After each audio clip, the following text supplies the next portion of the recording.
It begins in the quiet, the kind that feels too heavy to be peace. Messages stop, calls fade, and what once felt like connection dissolves into static.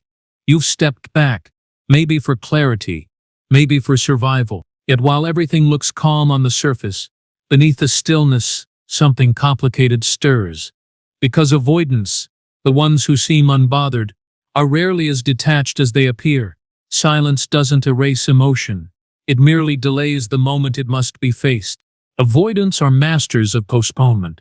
They survive discomfort by shutting the door on it, labeling detachment as strength. When no contact begins, they act composed, even relieved. It looks like control, but control is not the same as calm. Inside, unprocessed emotions stack quietly, like unopened letters. They believe silence protects them, but that protection doubles as isolation. What they expect to be safety slowly becomes the echo chamber of their own avoidance. The first secret expectation is simple but powerful. They assume you'll reach out first, not from arrogance, but from pattern. In the past, distance always triggered pursuit. Pulling away made them feel wanted.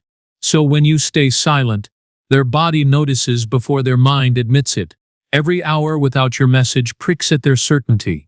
They keep checking, not for you but for reassurance that the old script still works. And when it doesn't, dissonance begins to grow.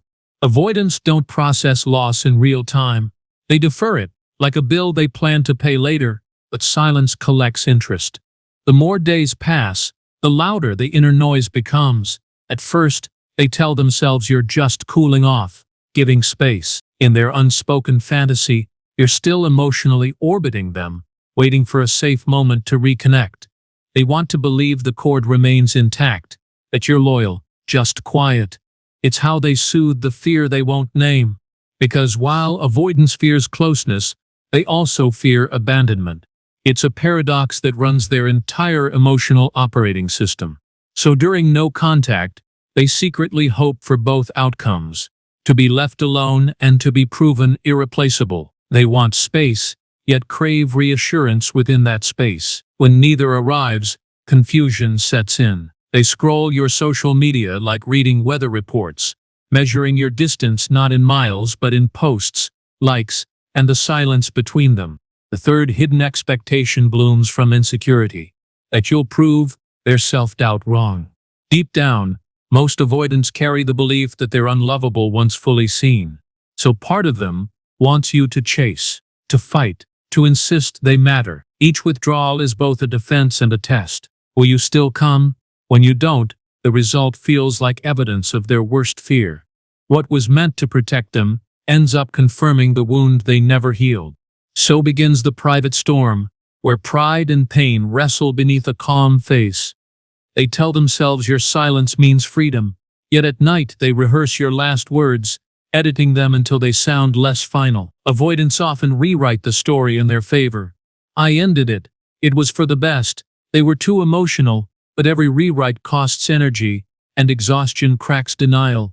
That's when longing begins to slip through the armor they swore was permanent. The fourth expectation hides behind curiosity. They want clarity without vulnerability. They crave explanation but not exposure. They scroll through old messages, searching for clues you might still care. Yet they'll never ask outright. Questions feel dangerous.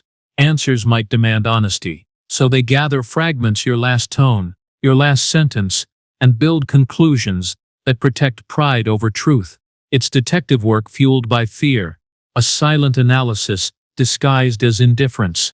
Some avoidants even expect transformation from you. In their imagination, this silence is your boot camp. You'll return calmer, self-contained, easier to love, not because you were too much, but because intimacy frightens them. They hope you'll reappear with boundaries that never require theirs, with emotions that never challenge theirs.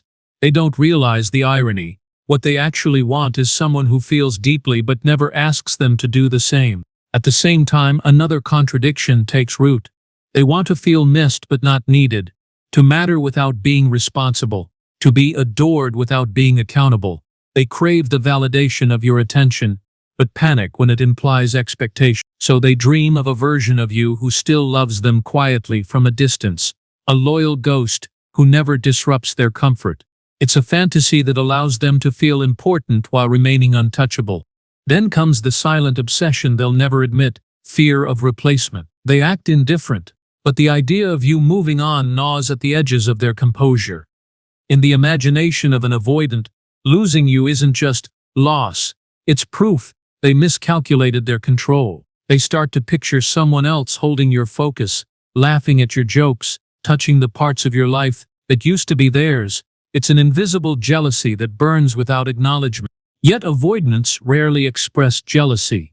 It contradicts their self-image of emotional control. So, instead of reaching out, they double down on distance. They tell themselves they don't care, that you're entitled to your choices, but in private moments, that detachment flickers. They might replay photos, revisit memories, or casually ask mutual friends about you under the guise of curiosity. Their silence isn't peace, it's management, a full-time job of pretending not to feel. Some avoidants expect the silence to punish you. They believe distance equals power. Now they'll see what it's like. It's emotional revenge packaged as self-respect. But power derived from withdrawal always backfires.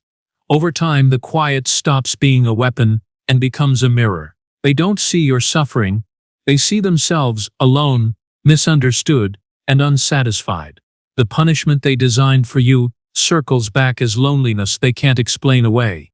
When the days stretch into weeks, that loneliness evolves. It's no longer about missing you. It's about missing the version of themselves they felt beside you. Avoidance often defines safety, not by solitude, but by control. Your presence once offered contrast, a mirror that showed them warmth. Without it, life feels flat, functional, but empty. They may not want the relationship back, but they long for the reflection it gave them, a self that seemed lovable through your eyes. Here's the paradox. They hoped silence would restore control, yet it exposes dependence. The same independence they pride themselves on starts to crumble under emotional isolation. Avoidants often underestimate the bond they build, even while minimizing it. When no contact cuts that thread, they confront a truth they hate. Needing someone doesn't equal weakness. That realization doesn't arrive as clarity, it arrives as anxiety, creeping in during moments they can't distract away. You might notice small tremors if they still have access, subtle reactions to your growth, a new picture, a hint of joy, a calm they didn't expect to see. Avoidants read nonchalance as threat, because peace means progress, and progress means they're no longer central. Their ego mistakes your healing for betrayal. Yet your detachment isn't vengeance, it's recovery. Ironically, your silence begins to communicate what words never could. I'm no longer orbiting you. This reversal shakes them. The silent equilibrium they counted on. You're reaching, they're retreating, no longer exists. They start wondering if maybe you've understood something they never did. It's subtle but disarming. For people who've always predicted emotional patterns, unpredictability is terrifying. The absence of your pursuit becomes proof of transformation, and transformation is the one variable they can't control. That's where curiosity turns into fear disguised as pride. Avoidants rarely name fear. They transmute it into rationalization. We weren't compatible. They moved on fast. I need my freedom. These statements soothe their logic while suppressing emotion. But suppression leaks. It shows up as insomnia, irritability, random nostalgia, and sudden urges to check your profile at 2 a.m. Their mind frames it as curiosity. Their body knows it's withdrawal. Silence, once comforting, becomes an uncomfortable mirror of what they've lost. Meanwhile, you've begun shifting too. The first few days of restraint felt like suffocation. Now they feel like sovereignty. You start noticing that silence can feed you instead of starve you. The attention once spent decoding their moods returns to your own regulation. The emotional equation reverses. Your world expands as theirs contracts. The growth they never expected you to have begins to unfold in the exact place they thought you'd crumble inside the quiet. Avoidants secretly expect time to freeze while they figure themselves out. They imagine you paused, emotionally suspended, waiting for their readiness. But time moves differently for those who heal. Every day you hold your boundary. The distance becomes less about punishment and more about perspective. You see the full architecture of the dynamic, how their withdrawal fed your pursuit, how your pursuit fed their ego. Awareness replaces anxiety, and clarity feels like oxygen. At this point, the avoidant mind splits into two voices. One whispers relief. Good, it's over. The other whispers doubt. Then why do I still check? That duality breeds tension. They may flirt with reconnecting, but pride vetoes vulnerability, so they send signals that cost nothing. A story view alike, a song lyric. Each action is a breadcrumb thrown into silence, hoping you'll rebuild the bridge they secretly dismantled. When you don't, unease deepens. Avoidants depend on predictability to feel safe. When you stay unpredictable by staying grounded, it destabilizes their system. The certainty that you'll chase dissolves. That void feels unbearable, but it's also instructive. They start to realize how much emotional control relied on your compliance. Power without participation is hollow. The longer you remain steady, the clearer it becomes that what they mistook for independence was actually dependence in disguise. In quiet moments, the fifth secret expectation surfaces. They want redemption without responsibility. They fantasize that if they returned, you'd receive them gently, skip the accountability, and start fresh. In their mind, your empathy will erase the past. It's not manipulation, it's immaturity. A hope to reap forgiveness without the discomfort of growth. True restoration, though, requires both sides to evolve. Without that, reconnection is just repetition with better manners. The sixth secret expectation is even subtler. They hope your love will translate their silence, that somehow you'll just get them, that your heart will interpret absence as fear, distance as longing, mixed signals as complexity. They dream of unconditional understanding, the kind that asks for nothing in return. It's a beautiful fantasy that protects them from risk, but it also keeps them alone. Real understanding can't grow where communication refuses to exist.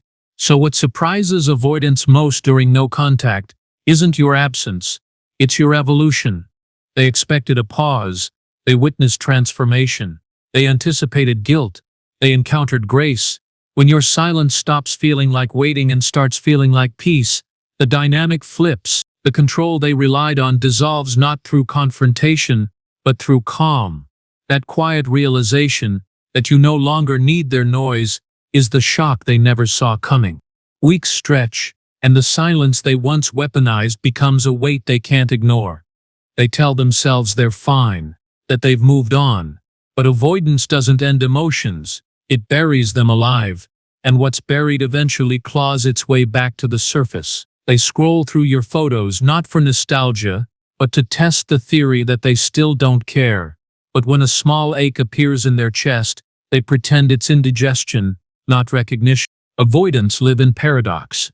They want to feel desired without exposure, to be loved without vulnerability. But when no contact continues, the illusion of being in control begins to crack. You've stepped out of the dance that kept them comfortable. They expect your rhythm to follow theirs, but now they hear only silence, and silence unnerves them. What once sounded like safety begins to feel like distance they can't close, because pride won't let them try. The longer your peace endures, the more unpredictable you become. Avoidants rely on predictability to maintain emotional stability. Your calm disrupts that pattern. You're not angry, not chasing, not begging.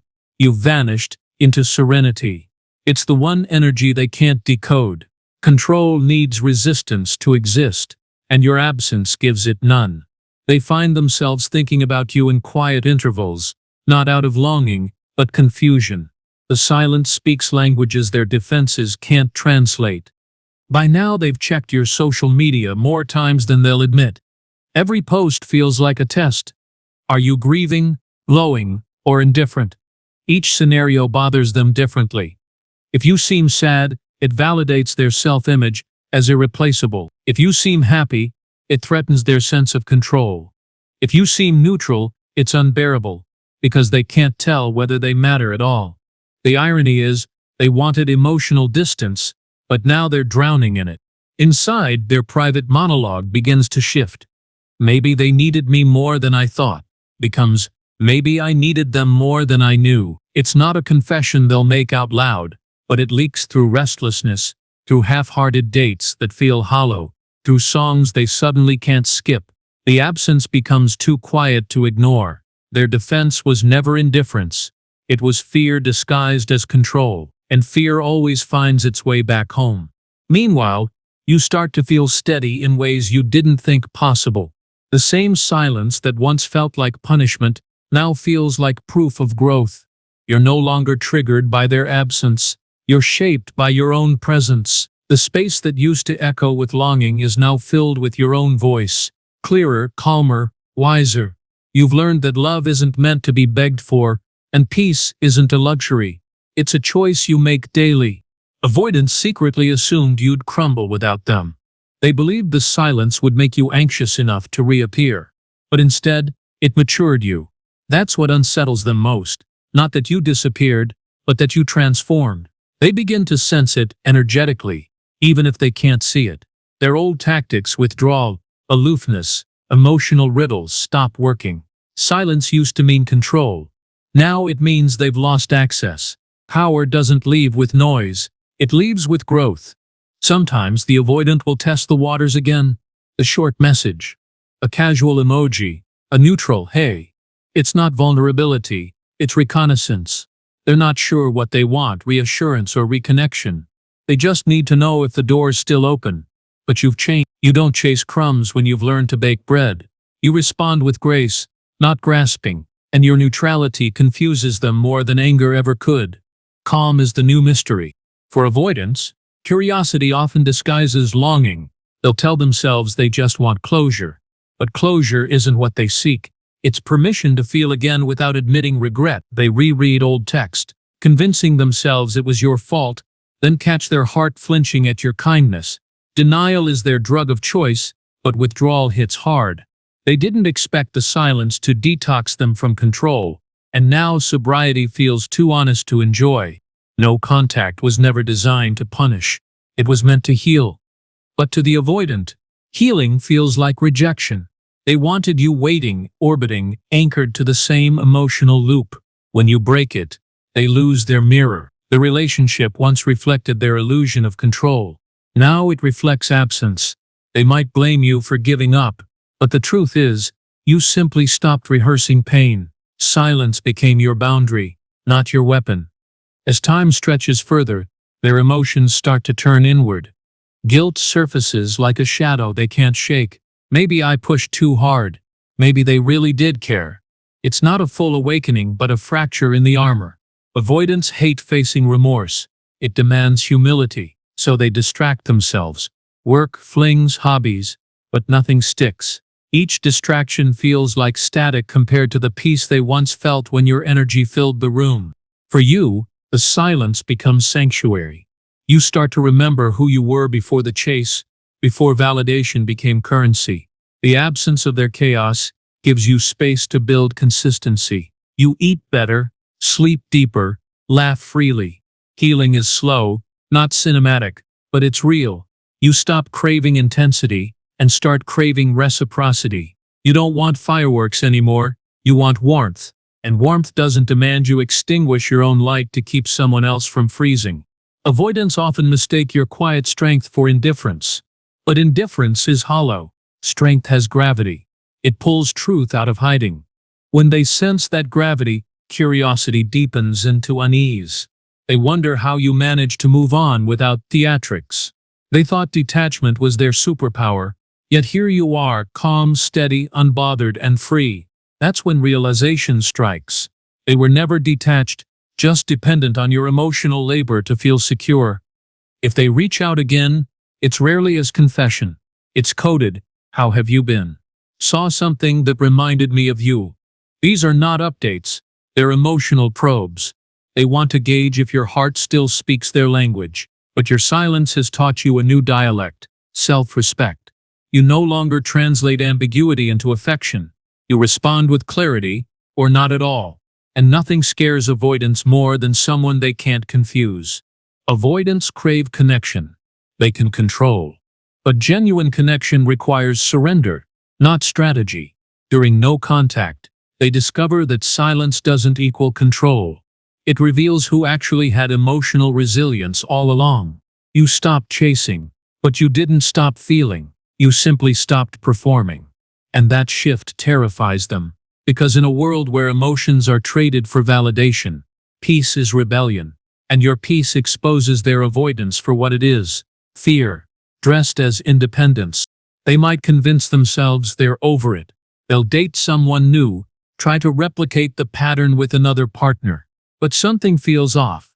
The same tactics don't bring the same results. The new person doesn't chase, doesn't soothe, doesn't fill the silence. The avoidance illusion of control collapses again, because it was never about you. It was about their unhealed fear of intimacy. And until they face it, every connection becomes another rerun of avoidance disguised as freedom. You, on the other hand, have grown fluent in detachment without disdain. You can look back with compassion instead of obsession. You don't need closure from them, because closure came when you stopped negotiating for it. The wound that used to ache at their name now feels like a scar, sensitive but sealed. That's how healing works. It doesn't erase the story, it reclaims authorship. You stop being a character in their narrative and become the narrator of your own. Eventually, they'll realize something they never expected. Your silence wasn't about manipulation. It was about self-preservation. And that truth hits harder than any confrontation could, because it reframes everything. They weren't abandoned. They were released. Released from a dynamic that fed fear more than love. Released from a pattern that cost too much of your peace. That realization doesn't breed anger. It breeds regret. The kind of regret that lingers long after the phone stays dark. By now, your energy has shifted entirely. You radiate something they can't name: groundedness. Avoidants confuse groundedness with disinterest, but the two couldn't be further apart. Groundedness is emotional balance. It's knowing your worth even when unseen. You don't need validation to confirm it. That's the evolution no contact creates. It teaches you to stay still while everything else shakes. It transforms silence from emptiness into evidence that you survived yourself and won. When avoidants finally feel the weight of their own distance, they often return, not for closure, but for comfort. They want to step back into the warmth they once rejected. But by then, you've outgrown that version of yourself. You don't hold resentment, only boundaries. If they come back, you don't kneel. You listen, you assess, you decide. Love isn't about rescuing people from their walls. It's about refusing to live inside them. Growth has no nostalgia. For some avoidants, realization comes too late. They see your evolution and feel the gravity of what they lost, but pride won't let them say it.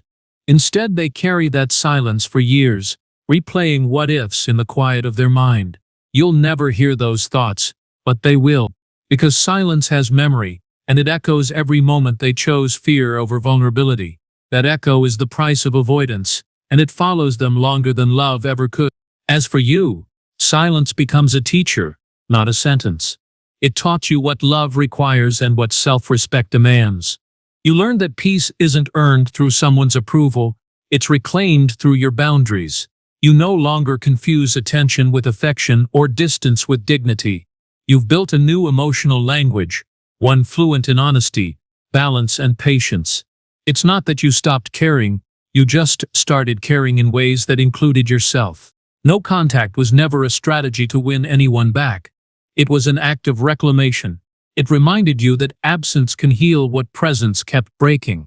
You stopped chasing understanding from someone who avoided their own reflection. You became the mirror they were afraid to face, and in doing so, you discovered that healing doesn't always look like closure. It looks like peace, and peace doesn't need applause. It only needs consistency. Avoidance secretly expected silence to end with your surrender. Instead, it ended with their revelation. They learned that silence isn't something you use against someone.